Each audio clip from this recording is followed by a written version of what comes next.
Welcome, everybody, to another episode of HomeKit Insider. You've got me, Andrew O'Hara, here with my pal. And, fun fact, the original Frosty, Steven Robles, they actually had to change the movie completely because kids found it terrifying when he melted in front of them. So they switched to the snowman instead. I think it was a better decision. Yeah, okay, sure. Let's go with that. I think that was a very traumatizing moment, though, when Frosty melts. That's kind of scary. That's a very sad moment. Very sad. Very sad. Well, we have some breaking news as we record. It won't be breaking as people listen to this episode on Monday, but it's breaking for us. And so I want to get into it because this HomeKit architecture, if this HomeKit architecture was a skyscraper, it would have fallen over 3 times already. I mean, this is something else. But anyway, okay, we'll get to that in a second. 2 quick 5-star review shout outs. SC Moore from North Carolina and Tetsuo 1000 from Ontario, Canada, which it's mighty cold up there. Andrew, have you seen any of the videos from like Montana or up there where it's like negative 40 degrees? Have you seen any of that? Oh man, things are like crazy. It'll all have blown over by the time this episode airs. But like we have a place in Michigan that we go to every year. They're getting like 2 feet of snow in the next day. We got like texts here from our power company that says, be prepared to go the next few days without power.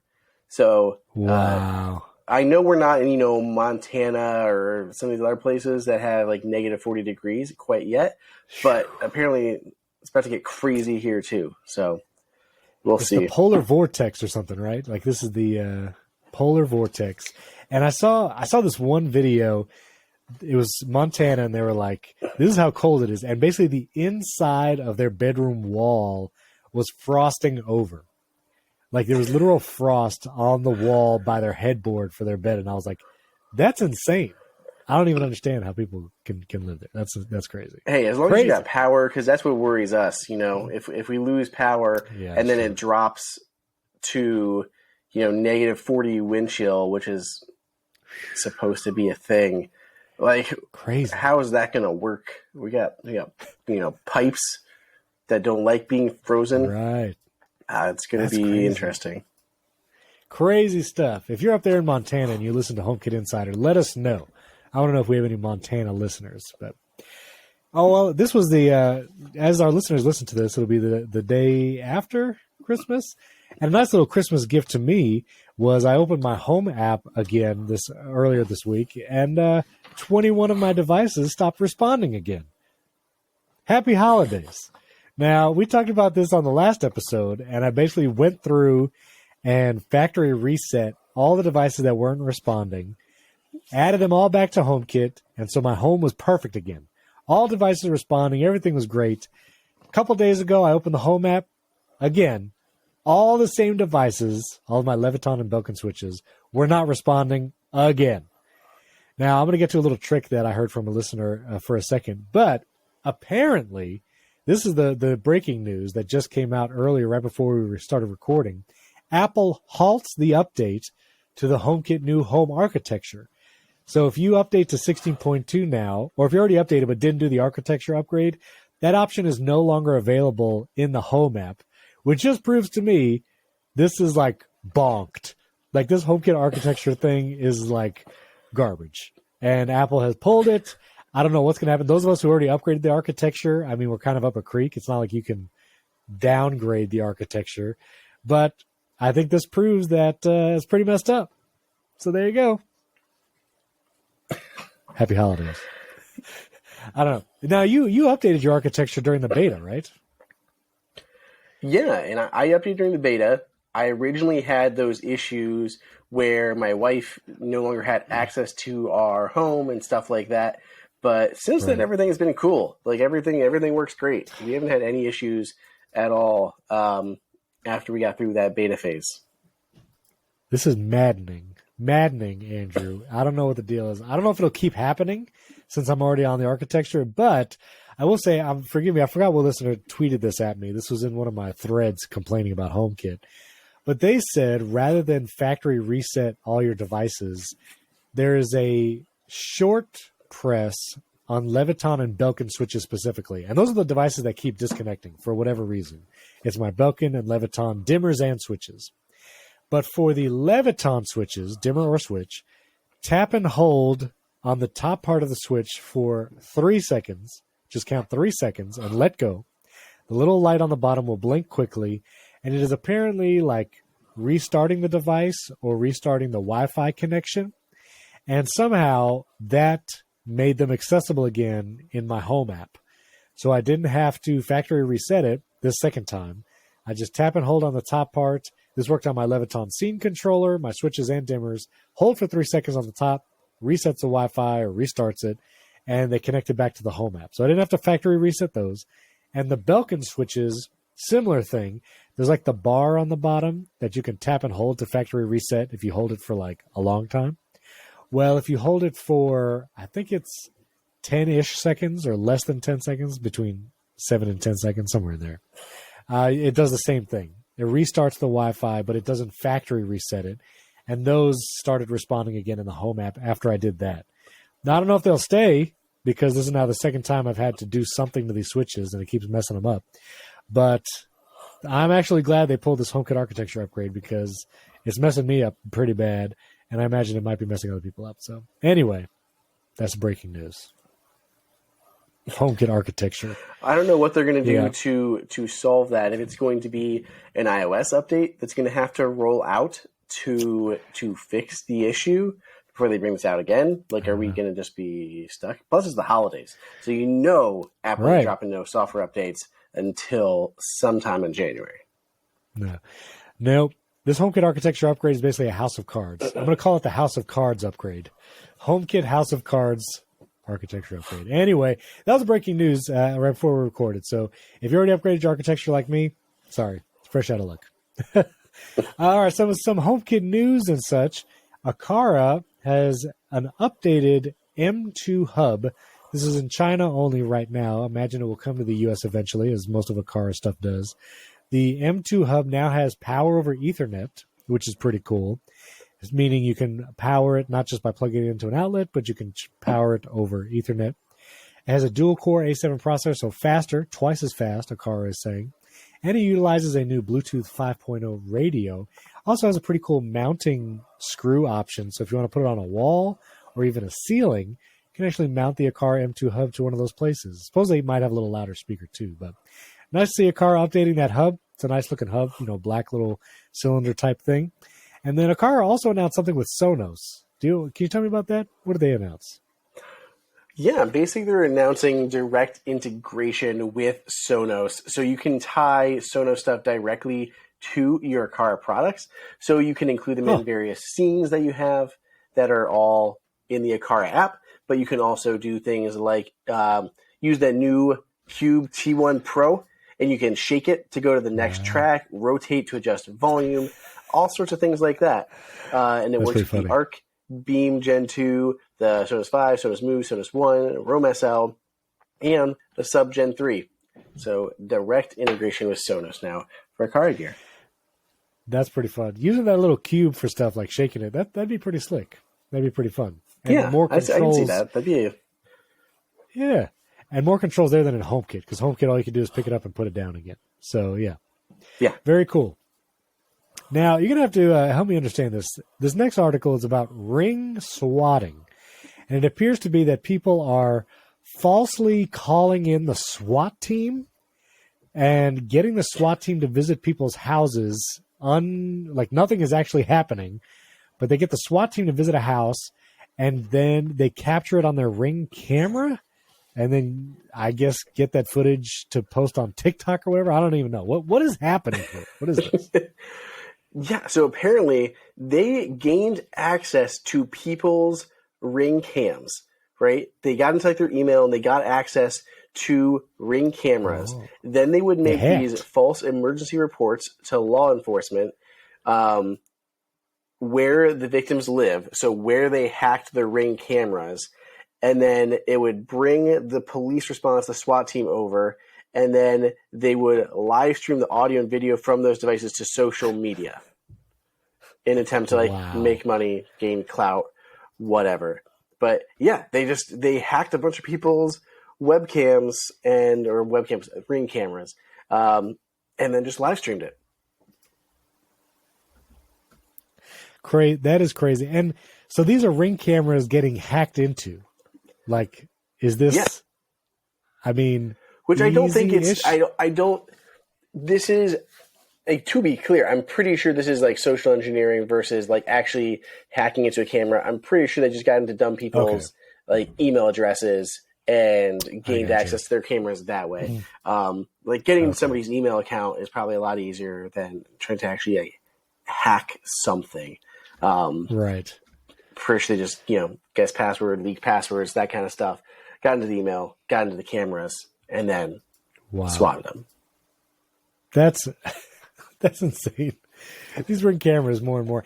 I guess, though, Ring cameras, they're so pervasive, you're going to get stories like this from them, as opposed to like HomeKit secure video doorbell cams, which are probably much less pervasive. Like, I'm curious the numbers. Yeah. Like, how many Ring cameras versus HomeKit secure video cameras, doorbells? I was at Best Buy over the weekend, and some guy was like looking through all the Ring cameras. And like, mind you, like there was like other options to like the left and the right with like Arlo's and other stuff. And I really just wanted to be like, I know you don't know me, but just don't buy the Ring. Just anything else. Just don't buy the Ring. I struggle so hard in Best Buy. Even sometimes I'll hear like a Best Buy employee trying to recommend things to like a customer, and like, I don't want to be that guy. I don't want to like interrupt them and say like, hey bro, you're steering this guy astray. Yeah. But it's so hard. It's so hard. For sure. Yeah. All right. So that's Ring swatting. Amazing. We got some more stuff on Matter specifically coming up. Real quick though, we have one sponsor for the show, and apropos, our last show of the year, which we should tell people now, we're going to take a week break next week. So no episode next week, which would be January 2nd. We're going to take a week off. The first week off, I think, ever? For HomeKit Insider? I don't even know. Is this the first week off ever? I don't know. I don't know. But it's the first week off. So no episode next week. I know you'll all miss us. We'll miss you all too. But send us all your HomeKit stuff that you got over the holidays. If you got some gifts or gave gifts. I'm actually giving a smart home product to someone. I don't want to spoil it because I don't know. I mean, this comes out after Christmas. But anyway, I'm getting a smart home thing for somebody. I'll talk about it when we come back after the new year. But no episode January 2nd. Join us again January 9th. We got a bunch of CES stuff, right? Because CES will have happened. Yeah, we'll be filming it at CES because I will be there, and we will, collect all the HomeKit news from the show. Wow. Go through it. It's going to be probably a lot because we're going to have Matter stuff. Like I'm already getting so much PR on Matter things. So there's a whole new genre of companies that previously did not support HomeKit that are now going in with Matter that we're going to see. So it's going to be a lot of stuff to talk about. Wow. A lot of Matter. Okay. I'm believing it. I'm seeing it as it happens. So reminder once again, no episode next week. We'll be back after that with all the CES and Matter stuff. But would like to thank our one sponsor, very apropos being the last episode of the year, Nebbia. Our great friends at Nebbia. They make the excellent shower heads, the quick dry earth mat, Nebbia towels. My whole bathroom basically is Nebbia. So you know them. They have the Nebbia by Mo and Spa shower. They have the Quattro. Excellent shower experience, all while saving water. I really love the Nebbia by Mo and Spa shower because you could switch it out in like 15 minutes. I had never changed out a shower head before. Super easy. They give you everything you need. And once you get it installed, it's height adjustable, which my kids really enjoy. And you get the magic wand attachment, so you can just spray it all over. But as Andrew would tell you, it's a spa-like experience. You just sit it there. It's like a spa, right? You love how it feels. Right? Oh, that was passing it to me. Yes. Seriously, it's weird because it makes your whole shower warm. Like there's no cold spots in it. Right. Then you get into another shower and you're like, wow, this shower sucks. And you're like, man, that Nebbia by Mo and Spa shower is so much better. And you really appreciate it. Really That's right. That's very true. Comes in 4 finishes. The brushed nickel is my favorite. That's what I have. And the Quattro shower head, you can also take a look at that. Even easier to switch out. You just unscrew your old shower head, screw in the Quattro. It's got 4 different settings, including a high pressure setting. Really like the Quattro as well. So, and you can get the quick dry earth mat. They got towel hooks and hangers, the little shower shelf where you can put all your stuff. It's wonderful. So, Nebbia by Moen. Here's how you do. You go to nebbia.com/HomeKit. Nebbia.com/HomeKit. Let me make sure I get this right. And the Nebbia by Moen spa shower starts at just $199. And because you're a HomeKit listener or viewer, we have a deal. Nebbia.com/HomeKit. Use that promo code HomeKit at checkout. Get 10% off everything, all Nebbia products. And Nebbia has been partnering with us for a long time. So again, go to Nebbia.com/HomeKit. Nebbia.com/HomeKit. Check out what they have and save 10% on everything they have with promo code HomeKit. HomeKit. Thanks, Nebbia. It's been a great year. All right, so now we got some Matter stuff. Amazon actually announced that Matter is coming to a bunch of their devices, including the Echo, all their smart speakers, meaning you'll be able to control other Matter devices with the Amazon Echo. So even if you have something like an Eve device, if that gets upgraded to Matter, you can control your Eve devices with an Echo and other Matter stuff that might be coming out. So this is kind of like the big thing for Amazon, Matter. It's all there, right? Yeah, so the Android support for this is already rolled out, and then iOS support's going to be coming out early 2023. So yeah, we're finally getting some Matter support here on Amazon Echo Gear. Wild. And they also support Maris, Philips Hue. So if you have any of those devices, which I haven't heard about from Maris when they're going to be updating to Matter. I'm not sure if that's going to be a thing. But you got Maris, Philips Hue, Nanoleaf updating to Matter, things like from TP-Link. So a bunch of brands already going to be working with the Echo Matter updates. So it's happening, man. Matter. It's coming out. This is it. Now, for sure, this would not allow, like, let's say you have an Echo, you update it to Matter. Okay. You would not be able to, say, control your HomeKit Eve light strip. That's not Matter. Let's say that's not upgraded to Matter yet. It's not like you could tell your Echo turn on the light strip and it would work, right? Because the light strip is just in HomeKit, not necessarily Matter yet. Is that right? Correct. Anything you want to control must have been upgraded to support Matter as well. Right. Does Lutron, did they announce anything with Matter? I'm curious now.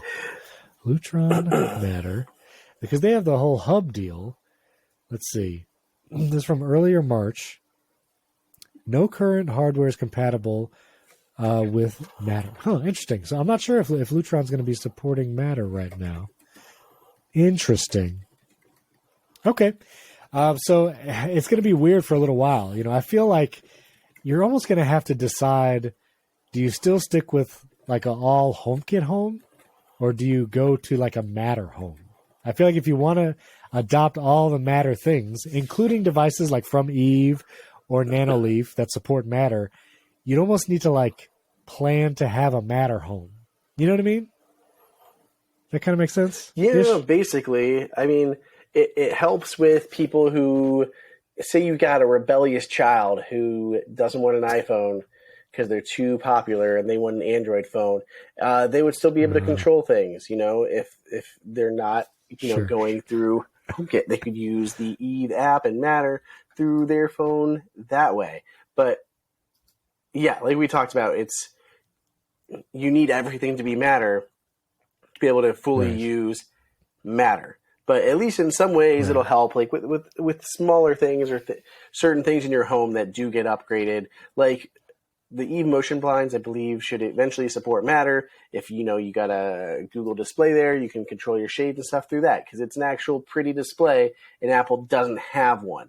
So there are things like that I think would be useful. Or like the brilliant control panels on the wall. Right now, HomeKit doesn't allow those to act as controllers for anything in HomeKit. Like they can be controlled by HomeKit as a switch turn on and off, but they cannot control HomeKit devices. That's getting fixed because they'll support Matter, and then they'll be able to control any Matter devices that you have in HomeKit. So there are use cases I think it's going to be useful, but it's still going to be a bumpy road. Right. Speaking of Matter, also another update, the Govee light strip has actually been approved for Matter. It's not been updated just yet, but it seems like the time frame will be very soon. So the Govee light strip will support Matter, meaning you'd be able to use it in your HomeKit home and control it with HomeKit because it'll support Matter. And I have to give Govee credit because anytime I search for any smart home product on Amazon, Govee like shows up in all the sponsored things. Like Govee is all over the place whenever you search, especially for light strip. Like watch, I'll do it right now. You go to Amazon, you search for light strip, boom. Govee. Govee's at the very top. You got the Govee smart LED strip. Like it's everywhere. So kudos to Govee for being on the ball with the Amazon ads. But you'll actually be able to use it in HomeKit once it supports Matter. So there you go. Govee. Do you have any Govee stuff? I don't have any Govee stuff. I don't. They actually are on my list to meet out with at CES. So I'll get to sit down and talk to them for a little bit. But I don't have any Govee gear in my house. Govee gear? No Govee gear. Yeah, I don't either. I like my Eve light strip. I'm down. No Govee gear. All right. Eufy has released an official statement trying to address all of the security camera things that have been in the news the last couple of weeks. Now, we've kind of been railing on Eufy because there's been obviously some breaches and, well, supposedly breaches in security, things going to the cloud that weren't supposed to be going to the cloud. And so they address three questions specifically. And so this is a direct Eufy statement. First of all, they apologized for not like releasing communication sooner. They feel like they were trying to get all the right information, but they might have waited a little too long. And so because they were silent for a few weeks, they feel like maybe we shouldn't have done that. Maybe we should have actually said something sooner. So yeah, good on Eufy for owning that. And yes, you should probably communicate faster, even if it means you're doing stuff. But anyway, three of the issues they address specifically. The idea that Eufy uses the cloud to send users mobile push notifications. Because it's one of the things where it was supposedly just Eufy had the local recordings and nothing was sent to the cloud. And this is when users were like, wait a minute, my Eufy cameras are sending things to the cloud. What's the deal?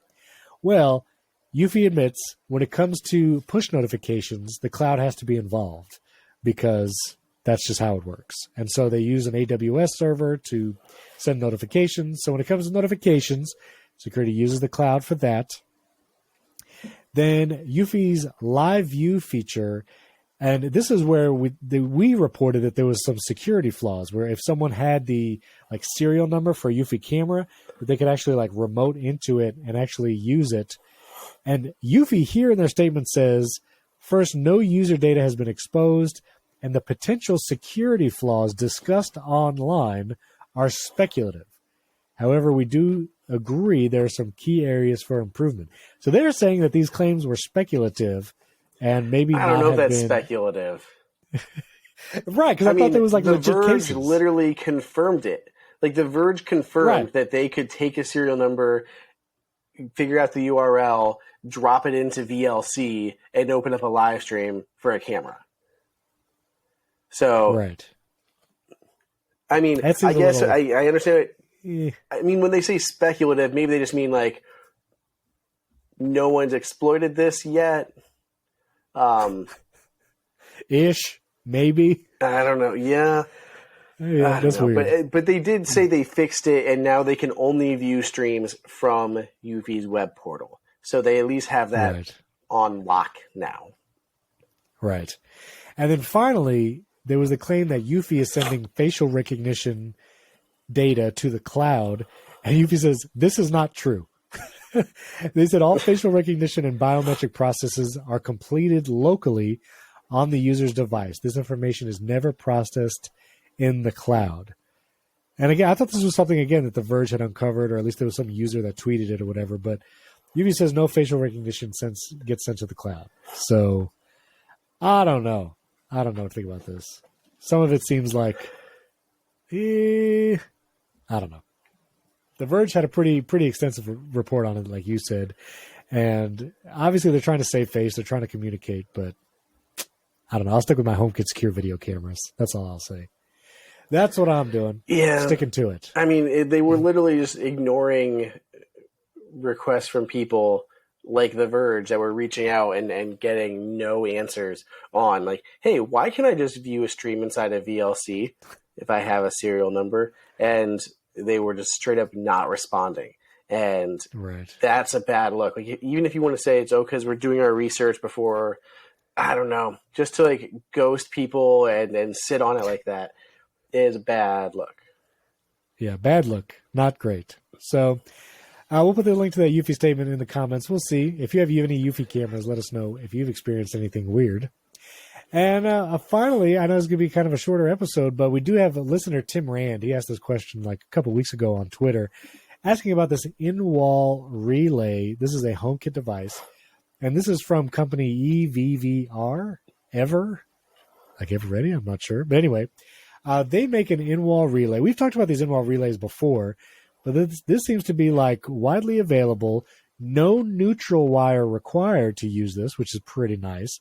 But basically, this relay is meant so you can keep the dumb switch you have on the outside of your wall or whatever dumb switch you currently have. Keep that switch there, and you put this smart relay in behind the switch, and you connect all the wires to this relay, and then from the relay to the switch. And for $49, that's how much this costs, you can have a HomeKit controlled light switch, but the switch is still dumb. It's just that this relay is in the wall. And they say it supports all switches, 3 or 4-way light switch configurations. Again, no neutral wire required. Looks pretty cool. Some switches, depending on the switch you get, could be more expensive or cheaper. So this is kind of like right in the middle of cost-wise. But if you like the look of your dumb switches, or you just like it, that's cool. I'm not sure how it works with a paddle switch or like a toggle switch. Like if the toggle is in the on position, can you turn it off in the home app? I mean, the switch can't move. So I guess does it just stay in the on position? It would just reverse the switch. Like a 3-way switch, basically. Like yes. How that might work. Yeah. Okay. Yeah. That makes sense. Wi-Fi connectivity. I mean, it's pretty cool. I don't have any of these relay switches. I don't know if I would do this as opposed to just changing out the whole light switch in general, but it looks cool. That's all I got about it. Looks cool.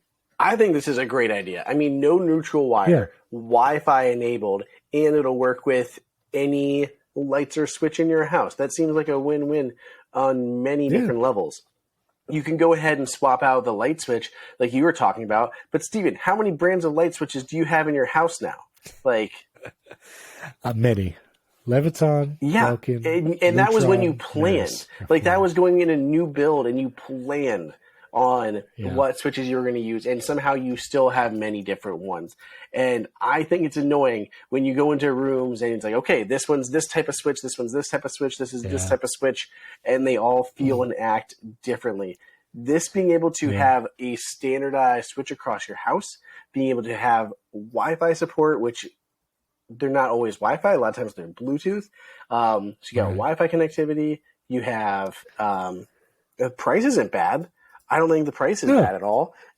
Seems like a great idea. Plus, it works with the 3 and 4-way setups.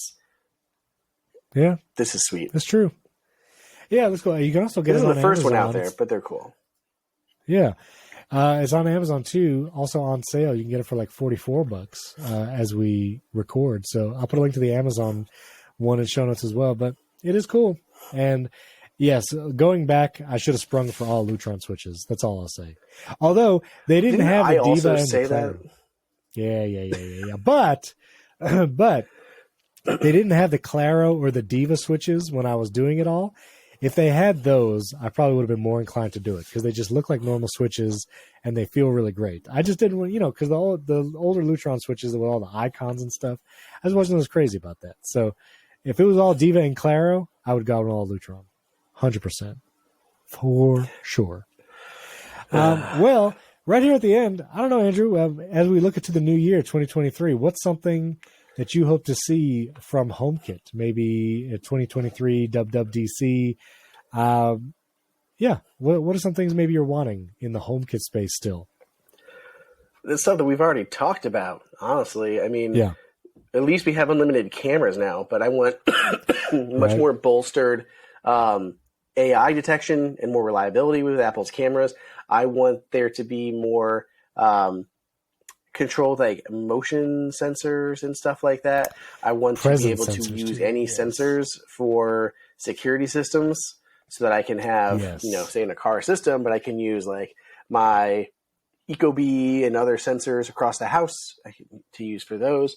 I want to be able to use your cameras, being able to detect things like people, and then use that as a trigger for motion to trigger a scene versus just any motion in the room. So your porch light doesn't come on every time there's a cat walking across, but only when a person approaches. That would be nice, or in your house. Also, just things that we've been waiting on that have been suspiciously absent, like sharing of home keys. Like, why is this still not a thing? It was supposed to arrive in 16.1. Apple even confirmed, it's still coming in 16.1, and then never showed up. And then 16.2 came out, and it's still not here. True. Weirdly silent on the matter. Maybe Apple's been scrambling with the architecture upgrade. We're waiting on that savings account for Apple Card users, too. That was the other feature. That is true. That was, dropped out. But yeah, I think those are the big ones for me. I think the motion detection based on camera types, motion detected types, that would be big. Home key sharing, big. And then, I could ask for things like smart vac control, like for our Roborox, but we're at least going to get that. Nice. We're going to get this sooner with Matter than we are through HomeKit natively. So that is true. That is true. Yeah, up to 4K HomeKit secure video would be nice, like you have said. Yes. And it'd be nice to see a HomePod upgrade in 2023. We've had the same HomePod Mini now for a couple of years, and obviously we didn't get it in 2022. I would still love to see a big HomePod, or maybe a HomePod with a screen like the Echo Show or like the Google Nest stuff. It'd be nice to see that kind of hardware. But I don't know. You think we'll see that 2023? You think we'll finally get a bigger HomePod or a HomePod with a screen? I still hope so. I really want a HomePod with a screen. So like that's been begging for that for a while. But here, what do you think about with the HomePod Mini? I keep being like almost hesitant to get a new one because it's been a while now since the HomePod Mini has been out, and we're seeing them frequently discounted. Like we were just running an article where they were down to like $60, which is a great deal for a HomePod Mini. But at the same time, like to me, those are like okay, a new one could be on the horizon. We could be getting one, sometime next year, something like that. But at the same time, Apple's like actively launching them in new countries. So on one hand, it's like if you just launch in a new country and then you're coming out with a new one like a couple months later, that doesn't seem likely. So I don't know. I don't know what they're going to do with HomePod Mini. I would like to see, more colors even. Just give us more colors. That'd be fun. Yeah, more colors, keep the processor up to date. They got M1s and everything now. Maybe just put an M1 processor in the HomePod Mini. Why not? Right? No, they wouldn't do that. But, so we'll see. 2023, hopefully it's a big year for all the HomeKit stuff. And Matter, obviously, is now trucking along. So we should see lots of updates there. But let us know, listeners, what you got over the holidays. If you got any new smart home gadgets, any projects you got going on. And if the architecture upgrade has been as crazy for you as it has for me, let us know there. You can tweet at Andrew or myself. Are you on Mastodon, Andrew? I forgot to ask. No. You're not going to do the Mastodon? Look, I obviously don't agree with stuff that's going on Twitter, but you will find my burnt up body in the fiery embers of whatever's left of Twitter. Okay. Spent too long on Twitter. I tried Mastodon. It just wasn't for me. I just didn't like it. I've heard like things like Tapbot to like work on like some really nice client for it. So maybe something like that would change my mind. But yeah, so I don't know. I have not bothered to commit to Mastodon. I'm holding out on Twitter. I got access to the Ivory beta. Every once in a while, Chatbots is like releasing more test flights. And you got to get in there like in the first 30 seconds, otherwise you won't get it. But yeah, this is the Ivory beta. It feels a lot like Tweetbot, but just for Mastodon, and it makes it a lot more usable. That's for sure. But there's a lot less people on there right now. Although some people have totally left Twitter. They said, I'm not checking it anymore. Won't be posting here. Like Marco Arment and people like that. Vitici, all the Mac Stories people are like, bye Twitter, which I'm not leaving. like I'm going to be on Twitter also, like you said, like I'll be there until it totally burns to the ground because I still enjoy Twitter. And for real time stuff, like Mastodon is not great. Like Tweetbot, they were going to say in 1 hour we're going to release new beta test flight openings. And so I set a reminder for an hour from there, and I was constantly updating Mastodon. I was like, where's the post? Because not a tweet. Where's the Mastodon post? And then 15 minutes later, it finally refreshed. And by that time, all the beta things had already filled. And I was like, all right, so for real time, Mastodon kind of sucks right now. But it does feel like Twitter. It's in some regards-ish, but you can't do GIFs. It's not Twitter. It's not as great. But I don't know. I'm on there. I'll put the link to my profile, which profile links are kind of ridiculous there too, because it's like at something dot whatever. Anyway, that's Mastodon. Yeah. Andrew's not there. Hey, real quick, random. Here's some more news, Steven. We got more news. The tech up on Twitter was good thing we found this on Twitter, Steven. Tweeted out a screenshot that a new version of firmware is available for the Hub M2. It's been rolling out in waves that add support for Matter. Firmware 4.0.0 adds support for Matter. New smart home connectivity standard. All right. The first batch of supported devices includes wall switch, outlet, light, window covering, thermostat, motion sensors, temperature and humidity sensor, door and window sensor, vibration sensor, light sensor, wireless switch, cube, etc. You can't put an etc. at the end. Here's our supported devices, etc. No, you're going to need to list those out. Anyway, this update is rolling out in waves, so you might see it for your Aqara Hub M2. I'm gonna go check out my Aqara hubs, see if I got any updates pending. Oh, yeah, I got my E1 hub. I don't know if they would update that with Matter. That thing's kind of old anyway. That's cool though. Very cool. Oh, wait, firmware update. I'm checking my Aqara app right now. Optimized device-related functions. No, it doesn't say the E1, the Hub E1. It just says optimized device-related functions, fix known issues. Nothing about Matter right now. I'll update it anyways, though.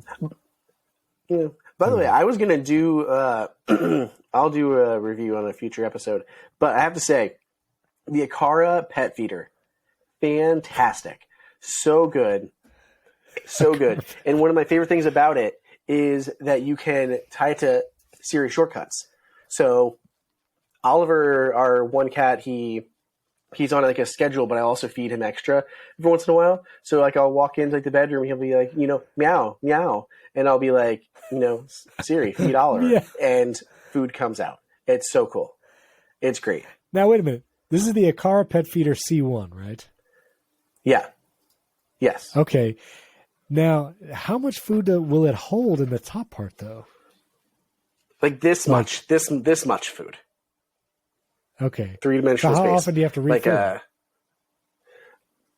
Oliver doesn't eat that much, so it lasts. Like I haven't filled it up yet. Like I filled it up one time, and it's still like 3/4 full, and I've been using it for a few weeks at least, like 3 or so weeks. It's definitely like a small dog / cat feeder. Like I wouldn't use this for our big dogs, or it would last like 2 days. But for a cat or a small dog, perfectly sized.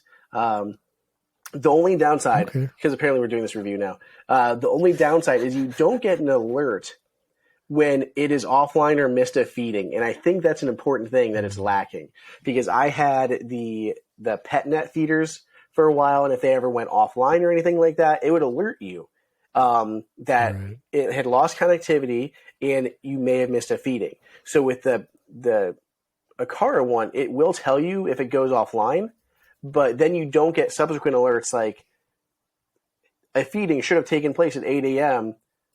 We could not communicate with your feeder. You may have missed a feeding. Like something like that, just some peace of mind on that would have been nice. Interesting. I might look into these because listen, we have a dog.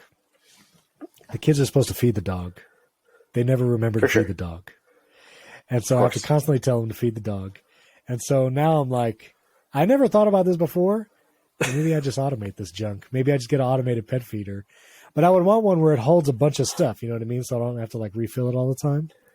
I mean, it depends on how big your dog is. But Small dog. Small, like Okay. 14-pound dog. So cat. So You have a cat. basically a cat-shaped dog, yes. Okay, so cool. it might work.